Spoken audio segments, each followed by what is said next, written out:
विद्यार्थी हिताचे निर्णय घेऊन विद्यार्थ्यांसाठी अभ्यासिका ग्रंथालये सुरू करण्याच्या मागणीसाठी आज अखिल भारतीय विद्यार्थी परिषदेकडून धुळे जिल्हा अधिकाऱ्यांना निवेदन देण्यात आले।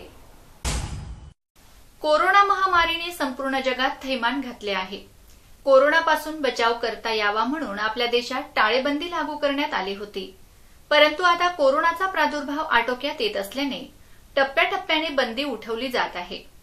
महाराष्ट्र सरकारने राज्यातील hotels, permit room, beer bar, मालिका चित्रीकरण, एसटी परिवहन अशा समूह ठिकाणांना परवानगी दिली आहे, परंतु आजचा विद्यार्थी हा आजचा नागरिक आहे आणि त्याच्या भविष्यासाठी, शिक्षणासाठी तसेच अभ्यासासाठी ज्ञान मंदिर म्हणून ओळखली जाणारी ग्रंथालय व अभ्यासिका अजूनही बंदच आहेत। सध्याच्या कालावधीत अंतिम वर्ष परीक्षा सुरू आहेत। येणाऱ्या कालावधीत प्रवेश पात्रता परीक्षा, एमपीएससी, यूपीएससी परीक्षा आहेत। विद्यार्थ्यांना अभ्यासासाठी ग्रंथालय व अभ्यासिका यांची नितांत गरज आहे, म्हणून विद्यार्थी हिताचा दृष्टिकोन बाळगत अभ्यासिका व ग्रंथालय सुरू करण्यात यावेत अशी मागणी करण्यात आली आहे।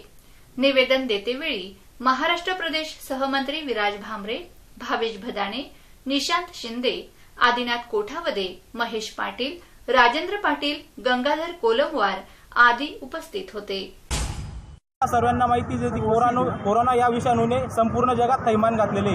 याचे थैमान भारत देशाच्या प्रांतोप्रांतात आपल्याला दिसून येते, परंतु भारत देशात, जगात तुम्ही जर पाहत असणार तर रुग्णांची संख्या आता मंदावलेली आहे। त्याच्यामुळे भारत देशातील जी सद्यस्थिती आहे ती पूर्वपदावर येते, तसेच महाराष्ट्र राज्यातील सद्यस्थिती सुद्धा पूर्वपदावर येते।